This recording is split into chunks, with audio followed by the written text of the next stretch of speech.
Olá a todos, bem-vindos à disciplina de Programação Web 2. Eu sou o professor José Olinda e nessa disciplina trabalhamos com as tecnologias front-end voltadas para a programação web. Nesta disciplina, iremos aprender como desenvolver páginas web dinâmicas, utilizando tecnologias que são executadas no lado do cliente, ou seja, diretamente no navegador web. Vamos aplicar também o paradigma de programação orientada a objeto no desenvolvimento de sistemas web. Aprenderemos diversas técnicas de dinamização e interatividade de páginas e vamos utilizar um framework para desenvolver uma aplicação web completa utilizando o padrão MVC. Daremos início à nossa disciplina com a introdução ao JavaScript. O JavaScript será a linguagem utilizada para a criação das nossas páginas web dinâmica. A partir do que a gente já aprendeu em tecnologias web, que a gente já viu em programação web 1, agora a gente consegue dinamizar essas páginas que foram outrora construídas de forma estática utilizando o JavaScript. Nesta aula, a gente vai ver características, um pouco do ambiente de desenvolvimento, que é bem simples de se trabalhar, e a sintaxe básica da linguagem. Começamos respondendo a pergunta do que é JavaScript. O JavaScript, como o próprio nome sugere, é uma linguagem de script, certo? É uma linguagem interpretada, não é uma linguagem compilada. Ela é orientada a objeto e ela é empregada na maioria dos sites, né, em sua grande totalidade, porque ela trabalha diretamente com HTML e com CSS, pois ela já está integrada, tá? A maioria, né, a grande maioria, eu arriscaria dizer, todos os navegadores web precisam do JavaScript. Então ele já está lá integrado, já está pronto para você usar. E o JavaScript, juntamente com o HTML e CSS, enriquecem a experiência do usuário, fazem com que aquelas páginas que foram criadas, que têm o conteúdo, né, através do HTML, que têm a aparência através do CSS, eles tenham também comportamento. Eles reajam a evento e o que o conteúdo seja modificado, atualizado, adicionado ou removido de forma dinâmica, sem necessitar que você tenha um recarregamento da página. O JavaScript ele está entre a gente desde 95, certo? No navegador Netscape, e aí passou por diversas modificações e nomenclaturas.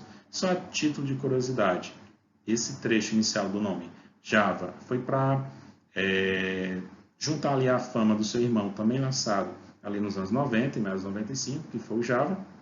Então seria o script do Java. Mas na verdade as linguagens não têm nenhuma relação, compartilhando apenas algumas semelhanças de sintaxe, mas funcionam completamente diferente e não possuem qualquer dependência uma da outra.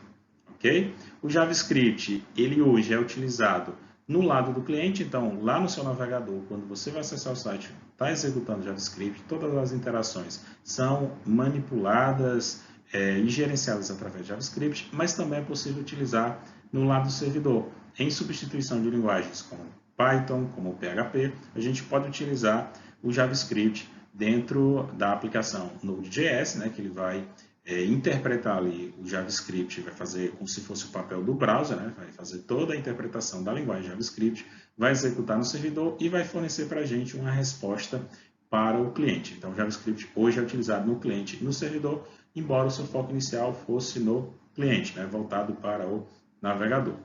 Essa pesquisa de 2016 do Stack Overflow ele aponta como o JavaScript e o desenvolvedor front-end como, respectivamente, a tecnologia e a carreira mais promissora, mais buscada atualmente. Então, por isso que a gente tem que estudar o JavaScript. Mais motivos para aprender JavaScript. JavaScript é uma das principais linguagens de programação utilizadas no desenvolvimento web. Ele é fácil, né, relativamente fácil, principalmente hoje que tem muito material. Já houve um tempo que o JavaScript era considerado difícil e que não era entendível, mas com as novas adições, a linguagem ficou cada vez mais flexível, mais próximo dos padrões das grandes linguagens de programação. Ela é bem versátil, tem diversos usos, certo? E, basicamente, você não precisa que o usuário instale nada para utilizar, porque praticamente todo usuário tem um navegador web em funcionamento no seu computador, no seu smartphone, no seu tablet, então basicamente você já tem a ferramenta para executar seus programas, é só programar. Tá? Cada dia mais as empresas estão procurando profissionais com mais conhecimento em JavaScript, certo? Então, é uma ótima linguagem para a gente aprender e para evoluir os nossos sites, as nossas aplicações web, adicionando mais interatividade, mais recursos, para que as nossas páginas elas tenham um atrativo, né? Elas tenham um diferencial que o usuário goste de estar nos nossos sites. Montar o ambiente de desenvolvimento de JavaScript é bem simples. A gente precisa basicamente de um editor de texto e de um navegador. Este editor de texto pode ser o VS Code, assim como essa imagem demonstra, é o meu editor de texto preferido no momento, mas você pode utilizar o Sublime, o Atom, o Notepad, né, o próprio bloco de notas do Windows, ou você pode utilizar as inúmeras ferramentas disponíveis, né? Inclusive existem ferramentas como o Sandbox, que possui toda uma estrutura online para você testar e executar as suas aplicações sem necessitar baixar nada. Eu recomendo a utilização do VS Code porque ele é bem flexível e permite você trabalhar com diversos recursos, diversos plugins. O navegador, você pode utilizar qualquer um dos navegadores modernos, Chrome, Firefox, Edge ou um outro que você tenha ou que venha a surgir. E um outro recurso aqui que seria um recurso extra, o console do navegador, que todos os navegadores modernos já possuem. Eles permitem que a gente execute teste, que façam depuração, verificação, que acompanhem os erros. Então, o console do navegador hoje é indispensável para o desenvolvimento. Por isso, que a gente precisa dos navegadores modernos para que sejam compatíveis com os novos recursos e tragam para a gente um console rico de ferramentas que possibilite que a gente esteja acompanhando, né, o que está acontecendo com o nosso programa, com o nosso script em JavaScript, consiga fazer correções, melhorias e identificar problemas para que o nosso programa funcione da melhor forma possível. São funções do JavaScript.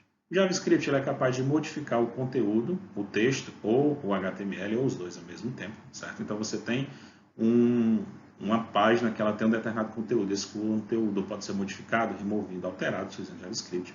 Podemos alterar o CSS, então a gente pode adicionar imagem, trocar cores, modificar elemento, alterar layout, tudo utilizando JavaScript.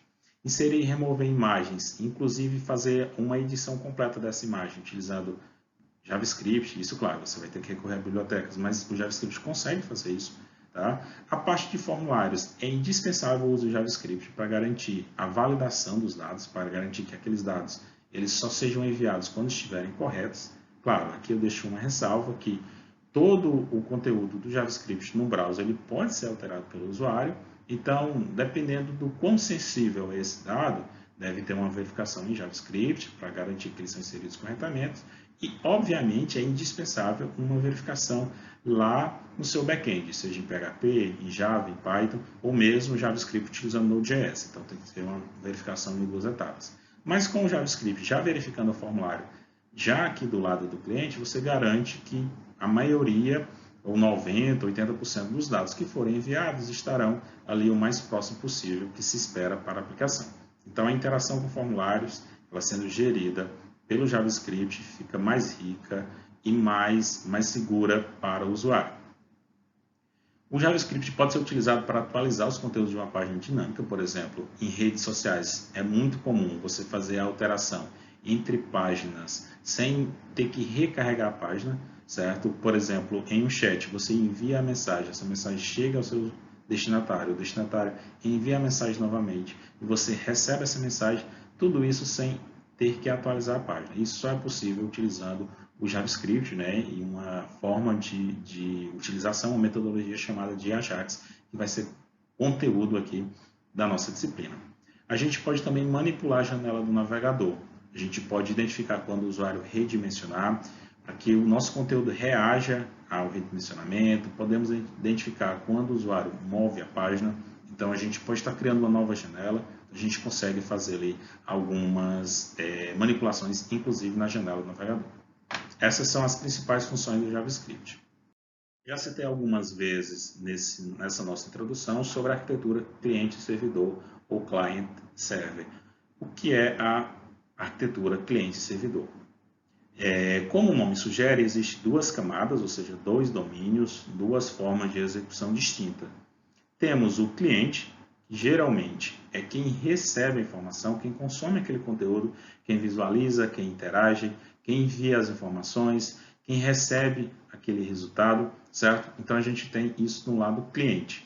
Tá? Quem é o cliente? Nessa nossa figura, a gente vê que o cliente pode ser, principalmente quando a gente fala de web, o nosso navegador. Nesse exemplo, a gente está utilizando o Google Chrome para ilustrar. Então, eu tenho um notebook, eu tenho um computador desktop, eu tenho um tablet, eu tenho um celular, eu tenho um dispositivo que se comunica, geralmente utilizando a internet, utilizando a rede, e recebe essas informações. Essas informações chegam para o usuário. Pode ser uma rede social, pode ser, por exemplo, uma plataforma de vídeo, como o YouTube, pode ser um Google Documentos da vida, que você está ali fazendo a interação, você está inserindo no texto, tá? Tudo isso roda no lado do cliente, ou seja, existe toda uma programação, toda uma linguagem interpretando aqueles dados que chegaram e exibindo para você, seja através do HTML para o conteúdo, para o CSS para aparência, ou a linguagem JavaScript, que é a única linguagem que vai rodar aqui no nosso cliente, no caso o cliente sendo o navegador web, para fazer as interpretações e as programações necessárias para ajustar o conteúdo, ajustar a aparência, né, que nos é visualizado aqui no lado do cliente. Em contrapartida, temos o lado do servidor, que a gente pode chamar também de server-side, né? O lado do servidor. Lá fica a nossa computação e os nossos dados. O que seria essa computação e esses dados? Se a gente está falando de um site, é a hospedagem, é o local onde os arquivos dos sites ficarão armazenados. E a computação serão toda a estrutura de programação responsável por entender os dados que são enviados, definir quais dados, fazer cálculos, fazer controle de permissões, fazer controle de rotas, né? O que é que determinado endereço deve retornar, o que é que determinado endereço não deve retornar. Se o usuário enviou, por exemplo, uma imagem, ele vai processar essa imagem, ele vai persistir no banco de dados. Então, tudo isso ocorre do lado do servidor. Por que é que a gente precisa do lado do servidor? Por que é que a gente precisa de uma computação? Por que é que a gente precisa do armazenamento? Porque no lado do cliente, o usuário ele não tem essa responsabilidade de ter que armazenar os dados, de ter que saber o que fazer com esses dados. Ele simplesmente vai utilizar. Quando ele acessa o Facebook, quando ele acessa o Twitter, quando ele acessa o Instagram, quando ele acessa o YouTube, o objetivo dele é visualizar aquelas informações. E mesmo quando ele faz alguma interação, por exemplo, quando ele faz a postagem de uma foto na rede social, quando ele faz o envio de um vídeo, aquela informação não fica no seu computador.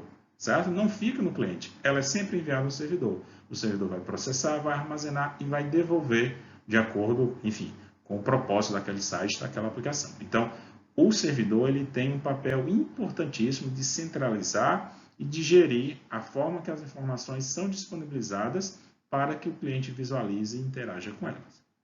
No servidor, para a computação, a gente tem as diversas linguagens que são chamadas server-side, ou linguagem de back-end, né, que fica na parte de trás, na parte que não é visível, que é exatamente o servidor. A gente pode ter o Node.js funcionando ali com JavaScript, e aqui a gente tem a aplicação do JavaScript no lado do servidor. A gente pode ter, por exemplo, o PHP, podemos ter o Java, o Python, ou qualquer outra linguagem de programação que consiga fazer interação com a web. Então, essa é a arquitetura cliente-servidor e nessa disciplina a gente vai focar no lado cliente, juntamente com a linguagem JavaScript. Essa figura traz para a gente um exemplo de como funciona o processamento no lado do cliente. O processamento no lado do cliente ele tende a ser muito mais ágil do que o processamento no lado do servidor. O servidor está recebendo inúmeras requisições de diversos usuários, né? Um único servidor pode receber requisições de diversos clientes ao mesmo tempo. Ele vai estar processando, ele vai interagir com o banco de dados, ele vai fazer um envio, então vai requisitar que você tenha uma boa conexão, que você consiga receber esses dados ou enviá-los, quando for o caso, isso quando é no lado do servidor. Já no lado do cliente, a gente tem basicamente o usuário, que é essa figura, está sendo representado por essa moça aqui com o seu computador, e no seu computador, quando a gente fala de processamento no lado do cliente, né? Nesse caso aqui, cliente e servidor aplicado à web, seria o navegador, seria o programa que vai estar recebendo as interações dessa moça, certo? Então, esse navegador aqui em exemplo é o Firefox. O Firefox vai receber, por exemplo, a informação que ela clicou no link e ele não vai buscar um comportamento na internet, ele não vai perguntar ao servidor o que fazer. Por quê? Porque existe ali uma programação no lado do cliente, uma programação utilizando o JavaScript, que ele vai fazer algum processamento e vai devolver uma página. Por exemplo, se aquele usuário ele está tentando fazer uma postagem, se ele está tentando fazer a adição de um conteúdo, tudo isso vai funcionar aqui no lado do cliente. Claro, no exemplo de uma postagem, talvez seja necessário que ele informe ao servidor que aquele arquivo foi postado, certo? Então, há o envio. Mas, aqui no lado do cliente, tudo já foi processado, já está visível aqui para, nesse caso, a nossa usuária, que aquele clique foi efetuado, que ele tem uma ação, certo? Por exemplo, se essa aplicação é simplesmente uma calculadora e o usuário vai clicando ali nos botões, nas operações e pressiona igual, toda essa computação é feita de forma bem rápida, bem instantânea e exibida para o usuário sem necessidade de fazer quaisquer consulta, pois toda essa programação está funcionando ali já no navegador. Então a página é carregada, os dados tragos e a partir daí toda a interação funciona entre usuário e navegador sem necessitar recorrer à web na maioria dos casos. Então a gente tem um processamento muito mais ágil, ok? E é nesse ponto que o JavaScript atua. Falamos bastante do JavaScript, né? Agora vamos falar da linguagem JavaScript em si, como eu faço para programar o JavaScript. Basicamente, o JavaScript vai ser adicionado na sua página HTML e aí você tem três formas de adicionar. Você pode adicionar internamente, então você abre a tag script, colocou a tag script e começa a programar. Abriu a tag, colocou sua programação, fechou a tag, você já tem um código JavaScript para ser executado dentro da sua página. Então, essa forma a gente chama de forma interna, né? Utilizando a tag script e o código JavaScript entre as tags de abertura e fechamento script.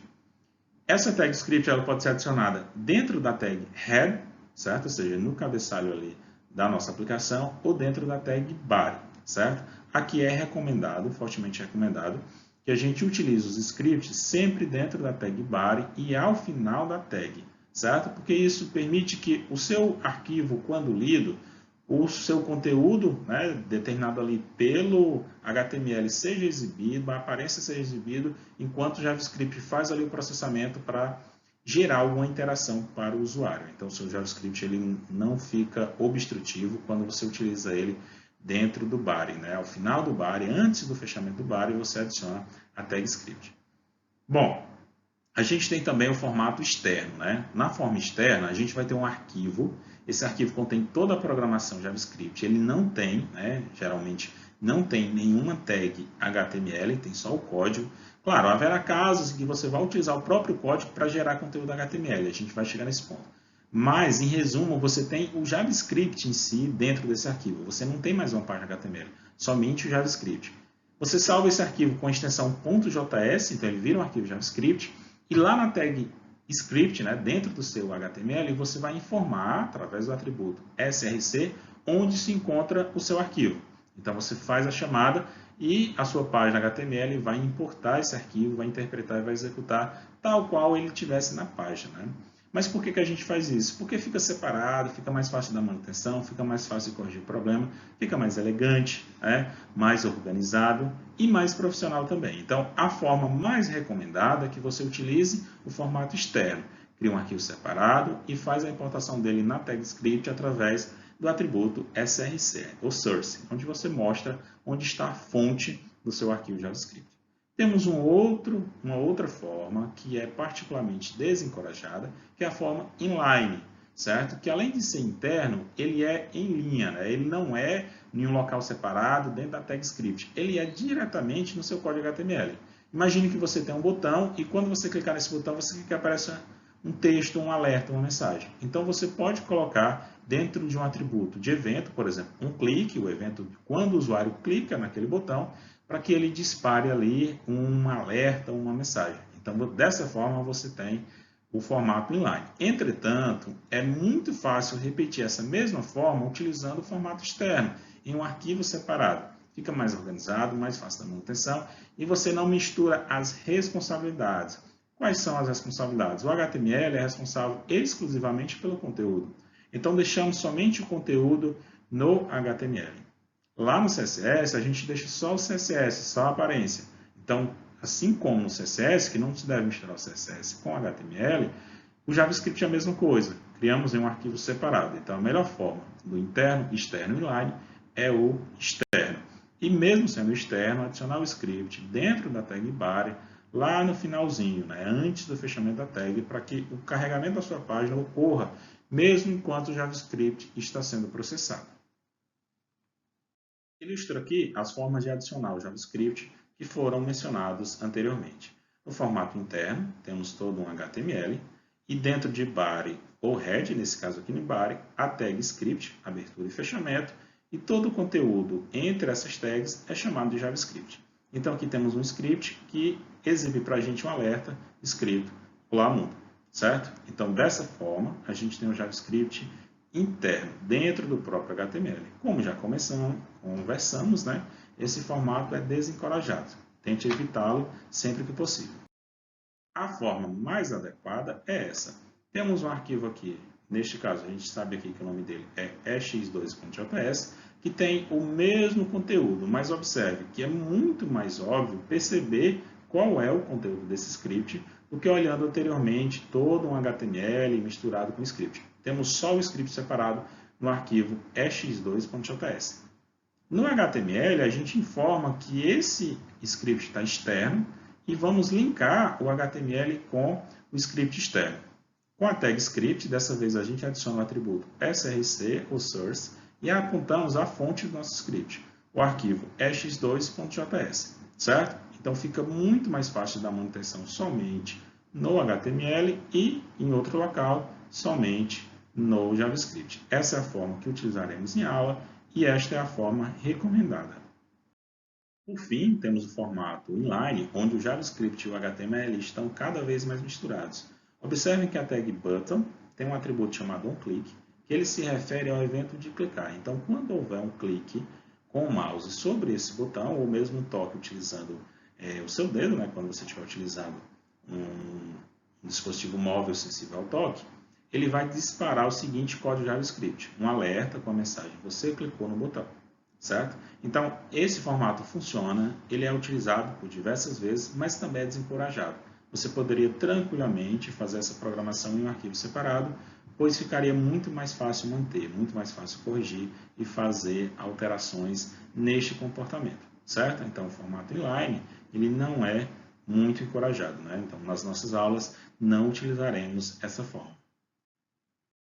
Já havia adiantado anteriormente, né, existe uma discussão onde adicionar o script no head ou no body, mas hoje existe uma convenção que o melhor local é para o adicionamento do script, né, do script externo, é no body, certo?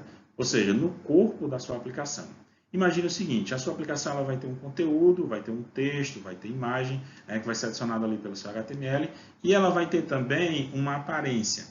Tá? E, posteriormente, um comportamento. Por exemplo, tem um botão que, ao clicar, aparece uma janelinha com a mensagem. Tá? Mas, para que esse botão apareça, a janelinha com a mensagem, ele precisa que seja exibido, que tenha uma aparência, uma cor, que o usuário consiga identificar. Clique nesse botão para, logo em seguida, o comportamento exibir. Se você espera que seja dessa forma, é importante compreender, é importante entender que o seu navegador ele também vai precisar exibir dessa forma. Então, o ideal é que ele leia o HTML do início ao fim e exiba todo o conteúdo. Enquanto isso está ocorrendo, ele já vai ali processar, porque é recomendado que o seu CSS esteja no body, ele já está ali processando o seu CSS, ele já vai exibindo no formato e na aparência definida pelo CSS. E só depois que aqueles elementos existirem, tiverem uma aparência, é que inicia a interpretação do script e ele passa a ter um comportamento. Certo? Se você faz o contrário, se você não coloca esse script no final do body, se você coloca no head ou mesmo no início do body, o seu navegador ele vai chegar no script, ele vai interpretar o script, é relativamente rápido, mas ele vai gastar um tempo, né, se ele não for bem programado, pode ser até bem longo o tempo. Ele vai interpretar, vai gastar um tempo, o usuário vai ficar um tempo olhando para aquela tela branca. Quando o script estiver pronto, interpretado, é que ele vai exibir os elementos que usarão aquele script. Percebe que não faz sentido? O correto é mostrar para o usuário a página, a aparência da página e depois adicionar o comportamento, certo? E não gastar tempo processando o comportamento de algo que nem existe. Percebe também que se você precisar de um elemento, localizar um elemento para remover, para adicionar um comportamento, se esse elemento ainda não existe, o seu script também vai dar erro. Por que ele vai dar erro? Porque você não deu um tempo para o seu navegador mostrar aquele conteúdo. Então, a gente deixa aqui combinado que sempre a tag script vai ser adicionada ao final da tag body antes do fechamento, para que ele não obstrua o carregamento da página. Como toda linguagem de programação, o JavaScript também tem uma forma de mostrar o conteúdo para o usuário, certo? Assim como no Python a gente tem o print, no PHP a gente tem o echo, no JavaScript a gente tem algumas formas, diversas formas, eu trouxe aqui para vocês as principais que a gente utiliza para exibir informação para o usuário, para mostrar que aquela programação teve um resultado e qual foi o resultado. Se a gente precisar escrever dentro de um elemento, então temos ali um antive, temos ali um parágrafo e quero escrever algo lá dentro, pode ser um texto, pode ser um HTML, ou seja, um novo elemento adicionado lá dentro, a gente utiliza a propriedade innerHTML. Percebam que ela é uma propriedade. No texto aqui, eu não coloquei nem os parênteses. O innerHTML não é um método, então ele não recebe um parâmetro, ele não recebe um argumento. O innerHTML, você coloca a propriedade no innerHTML, o igual e o valor, porque ele é uma propriedade e não um método, não uma função. Diferente dos outros métodos de exibição, como por exemplo o document.write, certo? O document.write é um método, é uma função, e aqui dentro de parênteses você vai dizer o que é que você quer escrever dentro do seu documento, certo? Então, o document.write ele escreve diretamente dentro da página, né? Se aquele seu script está sendo carregado, ele vai escrever ao final da página, e não necessariamente dentro de um elemento específico, e se já tiver carregado, né, fica atento, a gente vai comentar sobre isso, o document.write, se o documento já tiver carregado e você mandar ele escrever, ele apaga o conteúdo e escreve um conteúdo novo, certo? Quando você quiser exibir para o usuário um texto, um alerta, né, uma informação, você pode utilizar o window.alert, também é uma função, e o que você passar dentro de parênteses, ele exibe para o usuário com uma mensagenzinha de confirmação. Você pode clicar em OK e cancelar, e aquela mensagem ela some. Então aparece na janelinha e o usuário pode interagir com ela para que ela soma.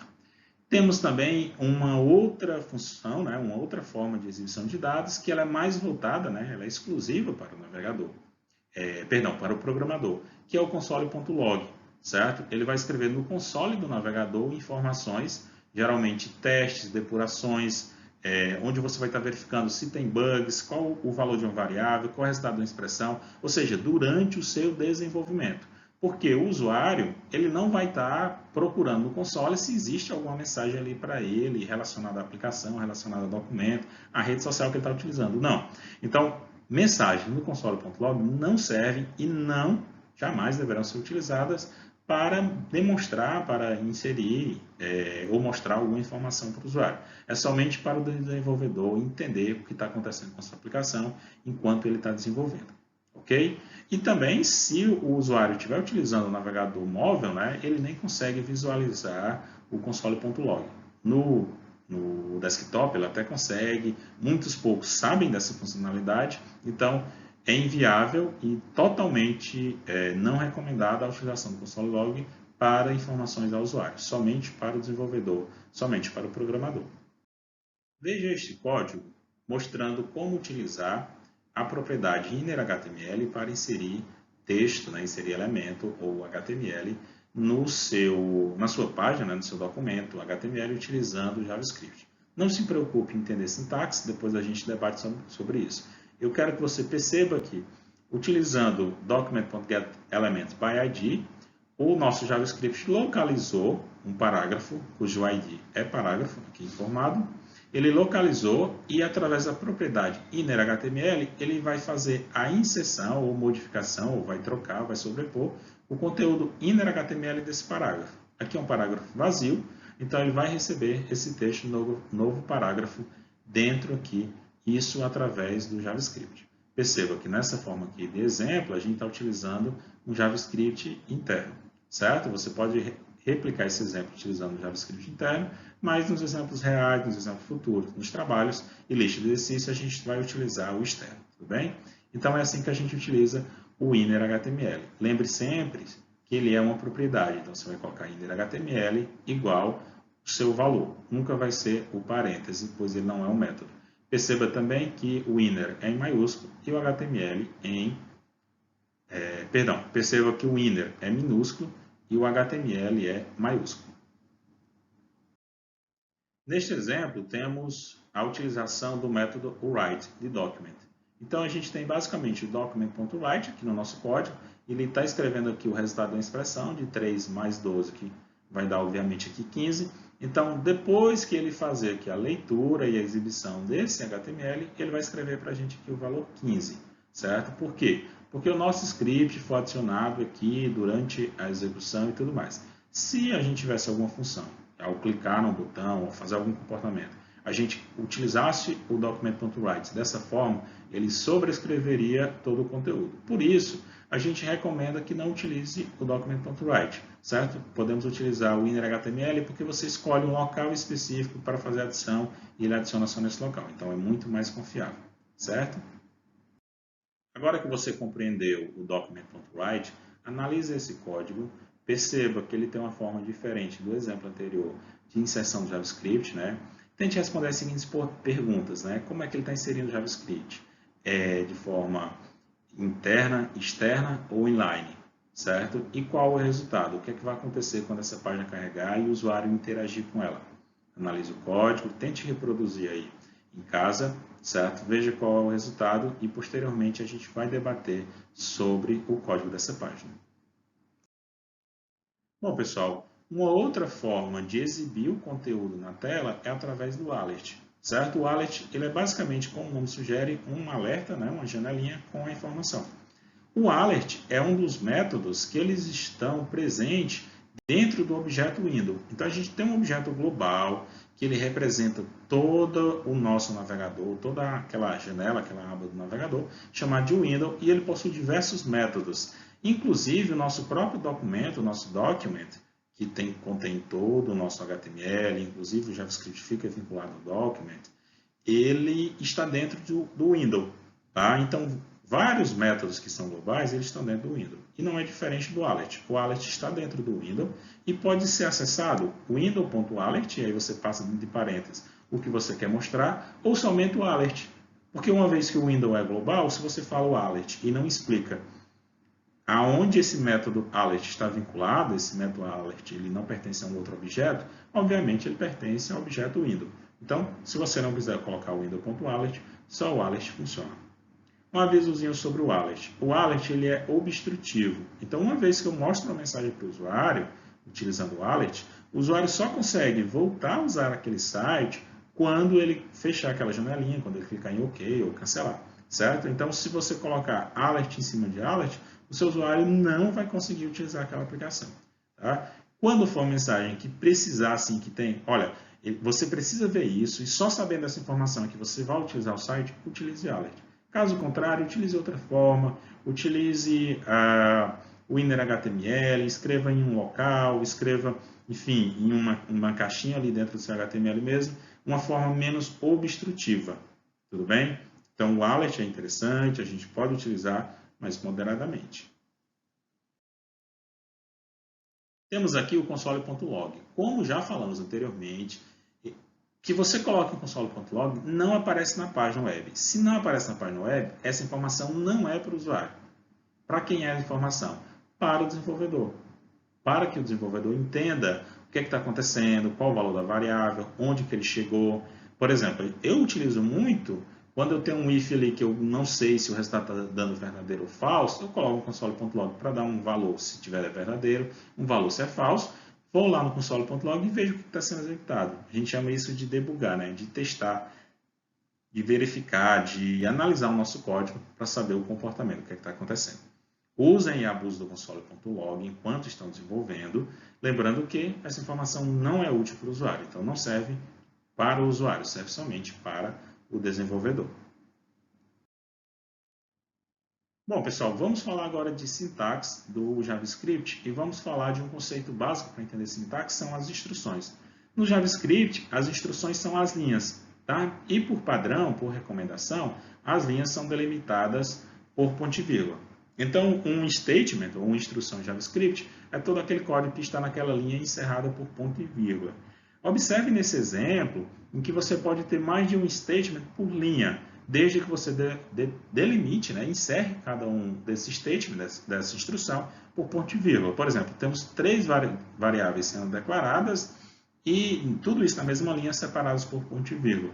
Então, toda vez que o JavaScript identifica um ponto e vírgula, ele trata o próximo conteúdo como sendo um statement. Bom, O JavaScript, nas suas novas recomendações, né, o ECMAScript, que detém ali toda a recomendação da linguagem, toda a documentação da linguagem, ele informa que é possível você deixar um statement, uma instrução, sem ser delimitada. Então, você pode omitir um ponto e vírgula. Tá? Você pode omitir um ponto e vírgula, e o JavaScript vai entender aquele final de linha como um ponto e vírgula. Ele vai tentar fazer a interpretação como sendo um ponto e vírgula.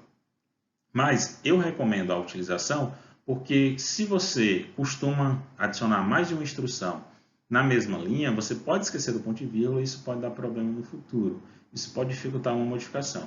Então, segue a recomendação anterior, utilize o ponto e vírgula.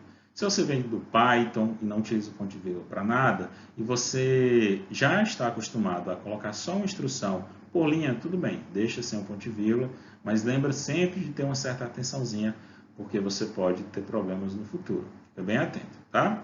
E o que são instruções em JavaScript? Pode ser uns valores, atribuição de valores, atribuição de variável, pode ser operações, um somatório, uma busca de um elemento e uma modificação do valor de um elemento, pode ser uma expressão matemática, certo? Pode ser uma palavra-chave, então uma simples palavra-chave do JavaScript pode ser considerada uma instrução.